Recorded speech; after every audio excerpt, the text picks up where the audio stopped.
अस्सलाम वालेकुम नाज़रीन, मैं हूं बाबर अली बिशारत और आप मुझे 49 न्यूज़ के डिजिटल प्लेटफॉर्म से देख रहे हैं। आज की जो अहम तरीन खबरें हैं वो आपके साथ शेयर करेंगे और आपको बताएंगे कि आज मियां नवाज शरीफ साहब ने वज़ीर आज़म पाकिस्तान के ओहदे से दस्तबरदारी का ऐलान कर दिया है और इसके साथ साथ बड़े मियाँ साहब आउट और छोटे मियाँ साहब जो है वो इन हो चुके हैं गेम के अंदर पूरी तरह से। इसकी पूरी तफसील आपको बताएंगे और इसके साथ आपको ये भी बताएंगे कि वज़ीर आला पंजाब कौन बनने जा रहा है और उसका टाकरा जो है वो असम्बली के अंदर किसके साथ होगा, अपोजिशन लीडर कौन होगा। गेम बहुत ही इंटरेस्टिंग होने जा रही है और आपको ये पूरी तफसील जो मैं बताना चाह रहा हूँ। और इसके साथ साथ आज की जो सबसे बड़ी खबर है वो ये कि मौलाना फजल रहमान साहब ने भी चुप का रोज़ा तोड़ दिया है और वो भी मार्केट के अंदर आ गए। उन्होंने भी आज प्रेस कॉन्फ्रेंस कर डाली और प्रेस कॉन्फ्रेंस के अंदर उन्होंने बहुत बड़े बड़े इंकशाफात किए हैं, बहुत बड़ी बड़ी बातें की हैं और सारी चीज़ें सारी मालूमात मैं आप तक पहुंचाऊंगा। मगर सबसे पहले मैं आपको आज ले जाना चाह रहा हूं इस्लामाबाद हाई कोर्ट के तरफ। हाई कोर्ट के अंदर आज बहुत ही अहम केस था। इस्लामाबाद की जो 3 कौमी असम्बली की नशिस्तें थीं जिनके ऊपर इलेक्शन कमीशन ने आज से 2 रोज़ कबल जो है वो नोटिफिकेशन भी जारी कर दिया था, उस नोटिफिकेशन को चैलेंज किया गया था इस्लामाबाद हाई कोर्ट के अंदर।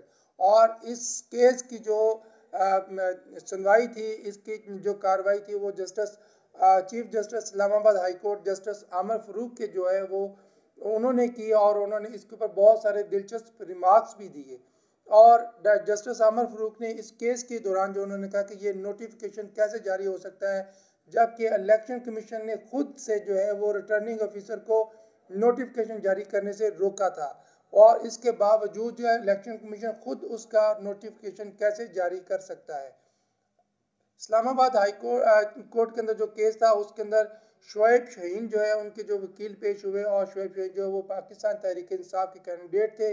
उन्होंने इस सीट के ऊपर जो है वो इस्लामाबाद की तीनों सीट्स के ऊपर जो है वो मुबैना धांधली का उन्होंने इल्ज़ाम लगाया था और उन्होंने कहा था कि यहाँ से पाकिस्तान तहरीक इंसाफ वाज़ेह अक्सरियत से जीत चुकी है। लेकिन इलेक्शन कमीशन ने जो है वो गलत नोटिफिकेशन जारी किया है। इलेक्शन कमीशन के नोटिफिकेशन के मुताबिक इस्लामाबाद की जो तीनों सीट्स थी उनके ऊपर पाकिस्तान मुस्लिम लीग नवाज के जो कैंडिडेट थे उनको फातेह करार दिया गया, उनको मेंबर नेशनल असम्बली करार दे दिया गया। उसका नोटिफिकेशन भी जारी हो गया जो कि इस्लामाबाद हाई कोर्ट के अंदर जो है वो चैलेंज हो चुका है। और इस्लामाबाद हाई कोर्ट ने दोनों तरफ से जो है वो दलाइल सुनने के बाद जो फैसला महफूज कर लिया है। एक मौका पर इस केस की प्रोसीडिंग के अंदर जो है इस्लामाबाद हाई कोर्ट के चीफ जस्टिस जस्टिस आमर फरूक ने यह कहा कि क्यों ना इस नोटिफिकेशन को कलअदम करार दे दिया जाए। लेकिन इलेक्शन कमीशन के जो वकील थे उन्होंने ये जो तजवीज़ पेश की, उन्होंने ये दलाइल दिए कि इस्लामाबाद हाई कोर्ट इस नोटिफिकेशन को कैंसिल किए बगैर भी इस केस को वापस इलेक्शन कमीशन की तरफ रिमांड कर सकती है ताकि इलेक्शन कमीशन इसके ऊपर दोबारा फैसला करे। लेकिन शोएब शहीन के जो वकील थे उन्होंने इस बात के ऊपर सख्त एतराज़ किया और उन्होंने कहा कि ये नोटिफिकेशन सिरे से ही गैर कानूनी है, ये इलेक्शन कमीशन के अपने नोटिफिकेशन की ही खिलाफ वर्जी है और लिहाजा इस नोटिफिकेशन को कैंसिल किया जाना चाहिए। इस्लामाबाद हाई कोर्ट ने इसके ऊपर अपना फैसला महफूज कर लिया जो कि कल सुनाए जाने का इम्कान है। जी नाज़रीन, इसके साथ साथ आपको बताएं कि आज मौलाना फजल रहमान भी उन्होंने भी अपने चुप का रोज़ा तोड़ दिया है, वो भी मैदान में आ गए। उन्होंने एक आज धुआंधार प्रेस कॉन्फ्रेंस की है। उस धुआंधार प्रेस कॉन्फ्रेंस के अंदर उन्होंने इलेक्शन कमीशन के इस दावे को यकसर मुस्तरद कर दिया है कि ये इलेक्शन फेयर एंड फ्री हुए हैं और किसी जगह पर किसी किस्म की धांधली नहीं की गई। मौलाना फजल रहमान ने जो है वो इस दावे को यकसर मुस्तरद कर दिया है। और इसके साथ साथ मौलाना जो है वो जो हमारे ताकतवर हल्के उनसे भी शदीद नाला नज़र आ रहे थे, उनसे शदीद नाराज़ नज़र आ रहे थे। मौलाना फजल रहमान ने कहा कि मैं जो है वो अब जमीयत उलमा इस्लाम फजल रहमान ग्रुप जो है वो अपोजिशन के अंदर बैठेंगे, हम हुकूमत का हिस्सा नहीं बनेंगे।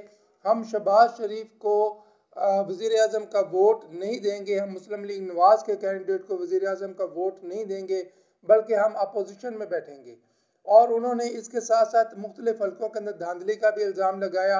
उन्होंने महमूद खान की जो सीट थी बलूचिस्तान की, उसके अंदर उन्होंने ये बताया कि वहाँ पर जो है महमूद खान जो है वो उन्होंने जीतने वाले कैंडिडेट से ज़्यादा वोट लिए हैं आपको ये बात बताता चलूँ कि यहाँ पे तहरीक इंसाफ का भी यही दावा था और महमूद खान अचकज़ई की खुद की वीडियो भी इसके बारे में आ चुकी है कि मुझसे ज़्यादा तहरीक इंसाफ के कैंडिडेट ने वोट लिए थे और पूरी धांधली बल्कि धांधला करके वहाँ पर जो है वो हुकूमती जो उम्मीदवार थे उनको उन्होंने जिताया है, इलेक्शन कमीशन ने जिताया है, गलत नोटिफिकेशन जारी हुआ है। उसी तहरीक इंसाफ के दावे की आज मौलाना फजल रहमान ने भी महमूद खान अचकज़ई के बाद उन्होंने भी इस दावे की तायीद कर दी है कि यहाँ पर बहुत ज़्यादा धांधली की गई है, अवाम के वोटों को यकसर मुस्तरद कर दिया गया है, अवाम की राय को मुस्तरद कर दिया गया है। अवाम जो है उन्होंने अपने नुमाइंदों को जिनको उन्होंने वोट दिया था उन नुमाइंदों को असम्बली में जाने का मौका इलेक्शन कमीशन नहीं दे रहा। जी नाज़रीन, इसके साथ साथ आपको बताते चले कि आज की जो अहम डेवलपमेंट्स हैं, सबसे बड़ी डेवलपमेंट वो ये है कि आज मियां नवाज शरीफ जो कायद हैं पाकिस्तान मुस्लिम लीग नवाज के, उन्होंने वज़ीर आज़म की रेस से दस्तबरदारी का ऐलान कर दिया है। उन्होंने इस दौड़ से अपने आप को अलहदा कर लिया है और उन्होंने मियां शहबाज शरीफ को जो है वो वज़ीर आज़म पाकिस्तान के उम्मीदवार के तौर पर नामजद किया। उन्होंने कहा कि पाकिस्तान मुस्लिम लीग नवाज की जानब से मियां शहबाज शरीफ आइंदा आने वाली हुकूमत में वज़ीर आज़म के उम्मीदवार होंगे। और पाकिस्तान पीपल्स पार्टी पार्लियामेंटेरियन जो है उनके जो सरबराह हैं बिलावल भुट्टो जरदारी, वो कल ही इस बात का अंदिया दे चुके हैं, फैसला दे चुके हैं कि हम जो है वो पाकिस्तान मुस्लिम लीग नवाज के उम्मीदवार को वज़ीर आज़म का वोट देंगे। इस हवाले से अगर बात करें तो पाकिस्तान मुस्लिम लीग नवाज के जो कैंडिडेट है उसको कौमी असम्बली के अंदर जो है वो एक वाज़िया जो अक्सरियत हासिल होगी। अगर पाकिस्तान पीपल्स पार्टी और पाकिस्तान मुस्लिम लीग नवाज जो है वो एक ही उम्मीदवार को वोट कास्ट करते हैं और उसको वज़ीर आज़म बनाते हैं। जी नाज़रीन, इसके साथ साथ आपको बताते चले कि मियां नवाज शरीफ जो है उन्होंने वज़ीर आज़मशिप से क्यों दस्तबरदारी का ऐलान किया, उसकी बुनियादी वजह ये थी कि मियां नवाज शरीफ ने इस इलेक्शन के अंदर 2 सीट से उन्होंने इलेक्शन लड़ा था और एक सीट जो मानसरा की थी उस पर तो वो उनको हरा दिया गया था, वो उनको दूसरे नंबर का कैंडिडेट उनको करार दिया गया था। जबकि लाहौर वाली सीट NA 130 जिसके ऊपर उनका मुकाबला डॉक्टर यास्मीन राशिद के साथ था और डॉक्टर यास्मीन राशिद के मुकाबले में मियां नवाज शरीफ को विनर करार दिया गया था, मगर ये केस भी इलेक्शन कमीशन के अंदर लाहौर हाई कोर्ट से होता हुआ बिल आकर इलेक्शन कमीशन के अंदर ये फाइल हो चुका है। फॉर्म 45 के मुताबिक पाकिस्तान तहरीक इंसाफ और दीगर जमातों का ये दावा है, उनका ये कहना है कि यहाँ इस हल्के से डॉक्टर यास्मीन राशिद जो है वो ज़्यादा वोट लेकर विनर हैं, जबकि इलेक्शन कमीशन ने गलत नोटिफिकेशन, रिटर्निंग ऑफिसर ने जो है वो गलत नोटिफिकेशन जारी करके यहाँ से मियां नवाज शरीफ को जो फातह करार दिया था। हालांकि जो फॉर्म 45 है उसके मुताबिक मियां नवाज शरीफ यहाँ से हार चुके हैं। अब पाकिस्तान मुस्लिम लीग नवाज और मियां नवाज शरीफ ने इस बात का फैसला किया है कि अगर मियां नवाज शरीफ साहब अगर वज़ीर आज़म बन जाते हैं और उसके बाद इलेक्शन कमीशन और अदलिया की तरफ से कोई फैसला इससे मुख्तलिफ आ जाता है तो ये बहुत ज़्यादा जो है वो परेशानी का बायस होगा, बहुत ज़्यादा हद तक और बेइज्जती का बायस होगा। लिहाजा मियां साहब ने इस मौके के ऊपर उन्होंने अपनी तरफ से दस्तबरदारी का ऐलान करके मियां शहबाज शरीफ को जो है वो वज़ीर आज़म पाकिस्तान नामजद कर दिया। जी नाज़रीन, इसके साथ साथ आपको एक और अहम खबर आपके सामने पेश करते हैं कि आज मियां शहबाज शरीफ जो सदर है पाकिस्तान मुस्लिम लीग नवाज के, उन्होंने पंजाब की वजारत आला के लिए भी नाम का ऐलान कर दिया है। मुतवक्का तौर पर जो आइंदा जो पंजाब असम्बली होगी, पंजाब गवर्नमेंट होगी, उसको हेड करेंगी मोहतरमा मरियम नवाज साहबा। मरियम नवाज का नाम पाकिस्तान मुस्लिम लीग ने जो है वो अपनी तरफ से बतौर उम्मीदवार वज़ीर आला पंजाब उन्होंने फाइनल कर दिया, उसको अनाउंस कर दिया गया है। हर तरफ से जो है वो मुबारकबादों का सिलसिला मोहतरमा मरियम नवाज शरीफ के लिए जो वो जारी है और तमाम लोग जो हैं जो इस पार्टी के थे और जो दीगर लोग थे वो मोहतरमा मरियम नवाज की गुड बुक में आने के लिए जो है वो सर तोड़ कोशिश कर रहे हैं। एक जद्दोजहद जारी है, एक जंग जारी है और हर बंदा जो है अपनी अपनी वफादारियाँ मोहतरमा मरियम नवाज को साबित करने के दर पे है।